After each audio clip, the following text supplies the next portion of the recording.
So యాక్చువల్గా నేను 2005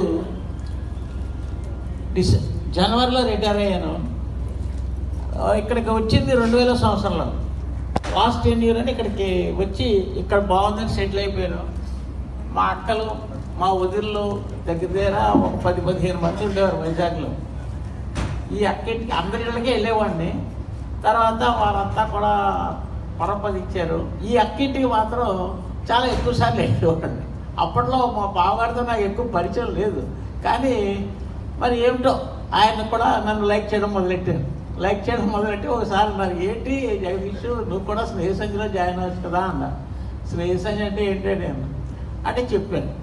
సరే పెద్ద అయినా నా మాట కాదనలేక జాయిన్ అయిపోయాను. 7 ఏళ్ళ పాటు మళ్ళీ అక్కడికి వెళ్ళలేదు. బట్ మా అక్కింటికి వెళ్తూనే ఉండేవాడిని.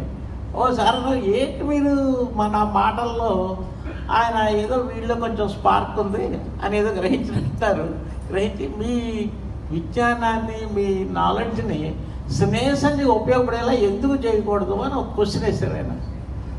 సరేనండి వస్తాను అని చెప్పి వెళ్ళిన తర్వాత అక్కడ నేను గమనించింది ఏంటంటే ఫస్ట్ ఆఫ్ ఆల్ స్నేహ సంఘం అంతా కూడా ఓల్డ్ మోడల్లో నడిచేది. అంటే రైటింగ్, చిట్టాలు, లెడ్జర్లు వీటితో ఉండేది.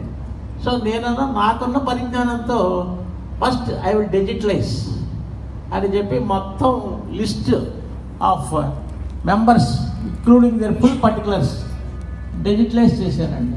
అయిన తర్వాత వేణు గారు ఇంకో టార్గెట్, ఇందులో ఎంతమంది కొడుకులు అమెరికాలో ఉన్నారో ఆ లిస్ట్ కావాలన్నారు. Again I have done it. తర్వాత ఇలా రకరకాలండి.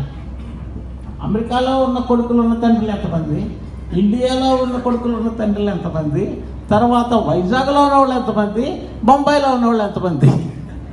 సో మీ అందరికీ తెలిసిన విషయం, మనకి డిజిటలైజ్ చేస్తే ఎన్ని కొన్ని నిమిషాల మీద వచ్చేస్తాయి. So like that I have done. అప్పట్లో ఏదైనా ఒక ప్రోగ్రామ్ ఉందంటే ఉత్తరాలు రాసేవారండి, లేదా ల్యాండ్లైన్ ఫోన్లో చెప్పేవారు. అప్పుడు లేడీస్ అందరూ ఒకటే కంప్లైంట్ అండి, మా ఆయనకి చెప్తున్నారు, మా ఆయన నాకు చెప్పట్లేదు ప్రోగ్రామ్ ఉందని. So I thought what is to be done. So I have introduced SMS system. అప్పటికి ఈ నెట్ అనేది ఎక్కువగా లేదు, సెల్ ఫోన్లు కూడా ఎక్కువగా లేవు. కానీ కొంతమంది దగ్గర సెల్ ఫోన్లు ఉండేవి. వాళ్ళకి ఏం చేసేవాడంటే SMS ద్వారా వెళ్తే వాళ్ళకి ప్రోగ్రాములు తెలిసి, ఎస్పెషల్లీ ఈ రకంగా పంపించినందుకు ఎక్కువ సంతోషించిన వారిలో ఫస్ట్ ఆఫ్ ఆల్ పద్మారావు గారు చాలా సంతోషం. మా ఆయన నాకేం చెప్పడండి, మీరేమో SMSలు పంపించడం నాకు తెలుస్తుంది అని వారు అన్నారు. అలాగే MM రావు గారని, M సీతారాం అని వాళ్ళు కూడా అలాగే అన్నారండి. సో ఇది అయిపోయిన తర్వాత అప్పట్లో ఎంత ఇదిగా ఉండదంటే ఒక జీమెయిల్ క్రియేట్ చేసాం, ఒక వెబ్సైట్ మెయింటైన్ చేసాం.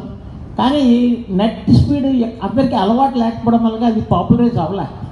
సో చాలా రోజులు మెయింటైన్ చేశాను. We have maintain records.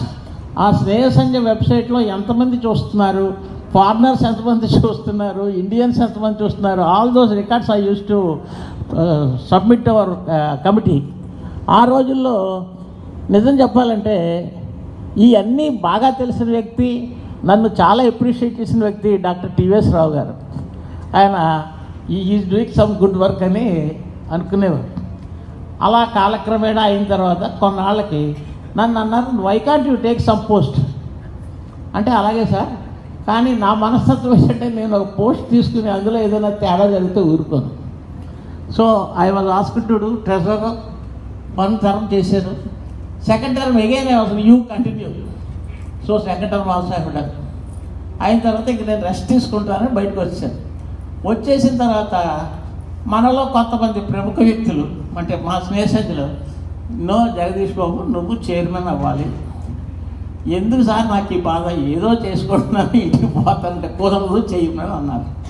సరే ఏదో చైర్మన్ అయ్యాను. నాకు తోచిన విధంగా స్నేహ సంఘాన్ని డెవలప్ చేయగలిసాను. చేసిన తర్వాత మళ్ళీ పోలేడు సార్ రెస్ట్ తీసుకున్నా, అగైన్ యూ బికమ్. ఏదో మీరు అందరి దయ వల్ల ఇప్పటికొచ్చి ఎక్కువ తిట్లు తినకుండానే ఐఎమ్ కంటిన్యూయింగ్. సో ఇంతకన్నా ఎక్కువ చెప్తే టైం అయిపోద్ది. Thank you very much sir. First of all I thank very much to our doctor TVS Rao గారు ఆయన నాకు గుర్తులేదు. నాకేమైనా డౌట్ వస్తే ఫస్ట్ ఆయన్ని అడుగుతాను. చాలా thank you sir, thank you.